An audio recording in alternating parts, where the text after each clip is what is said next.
Hey everybody.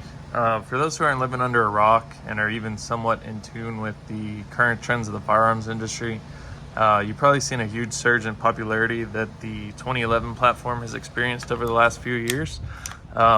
Just to be clear, I know the 2011 title still belongs to Staccato technically, but for simplicity's sake in the video, I'm just going to refer to all double stack 1911s as 2011s. With this surge in popularity, I've seen a growing number of comparisons between striker-fired handguns and 2011s. It kind of feels in a way like we're going back to the infancy of YouTube, with the countless grainy videos doing 1911 versus Glock comparisons one after the other, but here we are. Back then, it made more sense that these two platforms were being compared. We were just a few years removed from the sunset of the Brady bill, and during that time, honestly, 1911s made a lot more sense. All handguns back then were limited in capacity, so you really weren't giving up much with the 7, 8, or 10 round magazine in your 1911 compared to a striker-fired handgun with the potential for a much higher capacity, because at that time all platforms were limited to 10 rounds. I won't go into the cartridge debate in this video, as it really doesn't apply with most 2011s being 9mm, but a lot of those old comparisons inevitably went down that rabbit hole, which in my opinion was a lot of wasted energy. The overall popularity of the 1911 since then hasn't really seemed to decline all that much, but at least in my perception of things, there aren't as many people arguing for the 1911 anymore as a go-to duty style handgun. Fast forward a bit to SDI creating the Staccato brand, or Staccato models, and then ultimately rebranding the company completely as Staccato.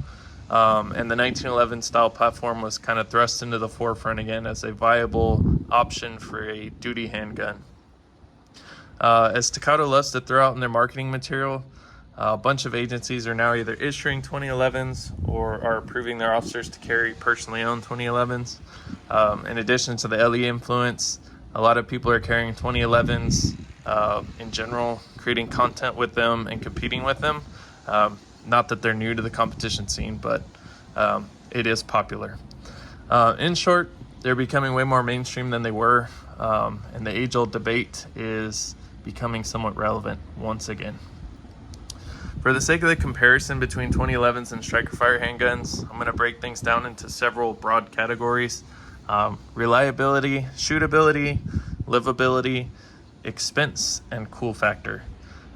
Just so y'all have something to look at, I have my Staccato P here, and then my M&P 2.0 metal.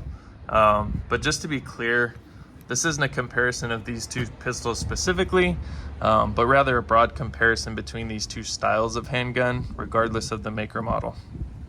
I have individual reviews on both of these pistols posted already, so if you're interested in an in-depth review of either one individually, or maybe both of them at a separate time, those are out there. Enough of the intro, we'll go ahead and dig into the comparison. First off, in our discussion points, I'll go over reliability. Most of the mainstream quality striker-fired handguns that are currently on the market are all but guaranteed to be out of the box reliable. I'm confident that I could run down to the local sporting goods store, buy any full-size or compact M&P, a Glock, maybe CZP-10 series, PDP, whatever it is of the mainstream striker-fired handguns with a good reputation, take it to the range, run through 1,000 rounds, and probably not have any issues. There are, of course, going to be some exceptions to this due to poor quality control or other random issues, but in general, it's hard to find a bad striker-fired pistol from a reputable manufacturer in this market. Striker-fired pistols generally tend to run without much cleaning or TLC, and there's plenty of examples out there of competitors' handguns, range rentals, etc., that get a bunch of use, like tens of thousands, and abuse without being pampered. Beyond just the hard use, a look at the numerous torture tests out there reveal a general trend that striker-fired pistols, with their looser tolerances and relatively small bearing surface between the slide and frame, they keep running, or they have a tendency to keep running when other platforms will choke. The 2011, on the other hand, is a bit of a different story. With the increased bearing surface between slide and frame, so you have all of this that's a bearing surface. But with that increased bearing surface, generally tighter tolerances and a more complex recoil system, with both the mainspring and the recoil spring working in conjunction with each other, they tend to choke a little bit easier and generally choke quicker. The 2011 bros out there love to downplay this by throwing out examples of high round count 2011s that never or rarely get cleaned. But one commonality seems to be that even the ones which are run dirty still get regularly lubed.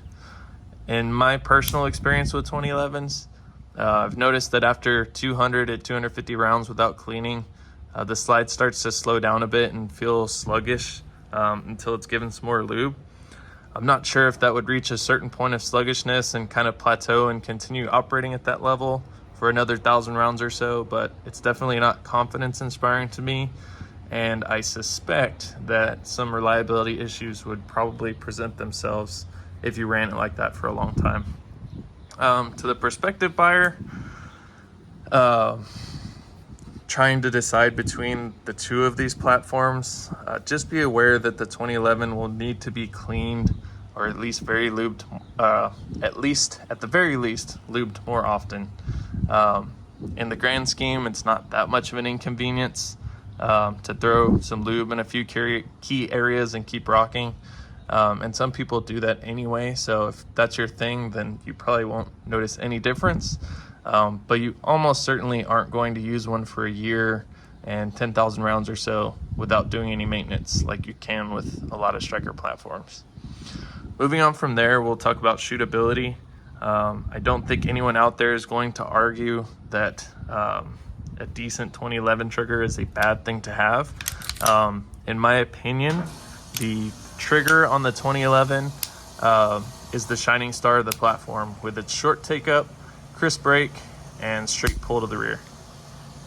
This trigger will mask flaws in your shooting technique because it gives you less time and space to make an error. Basically, there's less time for you to make an input on the handgun while you're between your decision to pull the trigger and the pistol going off, which generally translates to people being able to shoot 2011s better and with less effort than they would need on a striker fired platform. That being said, striker fired handguns have come a long way since the early days of this comparison. We now have the Walther PDP, the CZP-10, which have outstanding factory triggers, and then there's a number of aftermarket options for other platforms that have good and sometimes great triggers, like this Apex. Overall, though, the 2011 absolutely and unsurprisingly, in my opinion, wins the trigger category. Next up in shootability, I'll cover the grip feel. For those who aren't aware, the 38 Super / 9mm mags that a 2011 take are pretty long front to back, and that translates into a grip that's quite large, especially for shooters with small hands and or short fingers. It doesn't really bother me much, but keep in mind that because of this grip size, the magazine release takes a little more effort to get to on 2011s, and in general, they might feel like a bit much for someone with smaller hands. Without picking a specific brand or model of striker-fired pistol, it's difficult to give a direct comparison, but the beauty of striker-fired pistols is that there's a number of brands out there offering different ergos, including some like the PDP-F, which are specifically tailored to those with small hands. So a prospective buyer can go out and try a few different striker-fired pistols and see what fits him or her better before they make their choice, whereas 2011 grips are all pretty similar in shape and size due to the magazines that they use. Small side note of shootability is that the manual of arms for 2011 regarding using the support hand for your slide release, in the case for right-handed shooter at least, it takes a little bit of getting used to for someone with a lot of training on other platforms. But really it's not too bad, maybe just a tad slower, but I don't consider that a huge knock in shootability. Lastly is recoil impulse. So again, for the sake of comparison, I know that the various striker fired pistols have vastly different recoil impulses, and there's a lot that goes into that, so I'll try to stick to some generalities. For the 2011, as I mentioned earlier, you have both the mainspring and the recoil spring slowing down the slide as it recoils. So I have the mainspring, which is driving the hammer, and the recoil spring. And then as it goes back into battery, sorry about that, jet's going by. As it goes back into battery, just the recoil spring is sending it back. A striker fired pistol, the recoil spring does both tasks, and so therefore you have an equal amount of pressure to the rear and moving back forward, or spring tension I should say. The resulting difference is that with the 2011, the recoil impulse gets dampened on its way back without as much of a jolt as the slide comes forward and back into battery. It allows the 2011 to cycle in rapid fire with a buttery smooth feel, and offsets the somewhat higher bore axis that people like to point to on the 2011 versus some striker fired pistols. Add to this the extra weight of the 2011, which is fairly considerable, and the platform generally has a way of making recoil feel less harsh. Next up, we'll cover livability, which to me means how does the system jive with daily life in the holster, whether it's outside the waistband for duty use, range use, or open carry, or inside the waistband for daily carry. In my opinion and experience, the extra weight of the 2011's definitely noticeable here. A good belt will help minimize that, but at the end of the day, weight is weight, no matter how you carry it. I think that this kind of gets downplayed a lot, and while I understand people have different tolerances and preferences, I don't personally prefer having to lug that extra weight around while running, busting through the brush, climbing, or even just standing still for an extended period of time. You do start to feel the extra weight in those cases. In addition to the weight aspect, I'll rehash again that cleaning can't be ignored with the 2011s. There's been quite a few examples of 2011s being carried concealed that rust up a little bit quicker. It's kind of situational depending on brand, the owner of course, the climate where the gun's going to be carried, and more factors, but in general 2011 seem to need a little bit more TLC to keep them in decent shape. This to me is a knock on the livability side of things, as it's generally not something you have to stay on top of as much with striker fired handguns, outside of maybe SIGs, which have been infamous for their rust issues in the last couple years. Lastly, if I break something on, say, a Glock or the Smith & Wesson, I can quickly and easily detail strip the entire pistol. I can replace whatever I need to, and I'm back in business. With the 2011, on the other hand, it's going to be a little bit more difficult to get back going again, and at least in Staccato's case, it doesn't seem to be something that they want the consumer doing. And their go-to answer when things go wrong always seems to be to send it back to them so that they can fix the issues rather than you troubleshooting and fixing them yourself.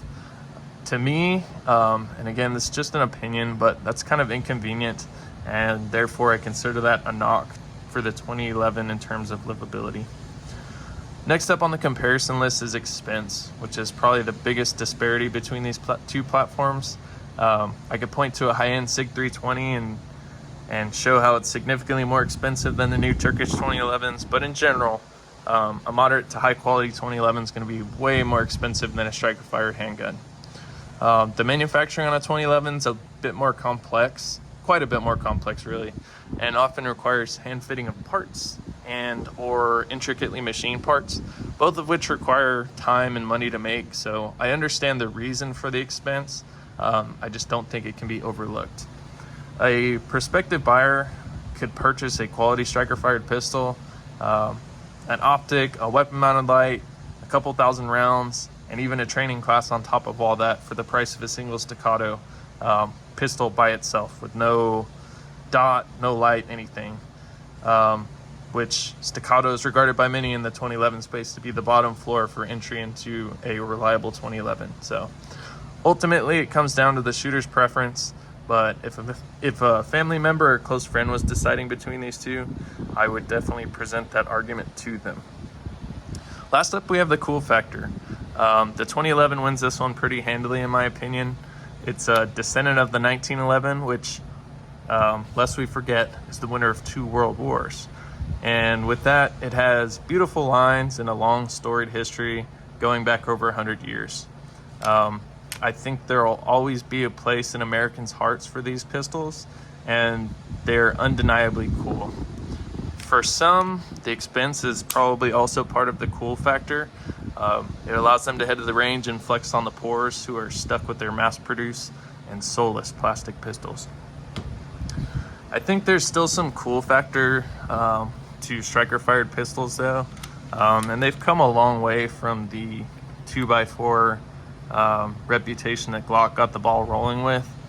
And to me, the ruggedness and capabilities of the striker-fired pistols makes them cool kind of in their own right.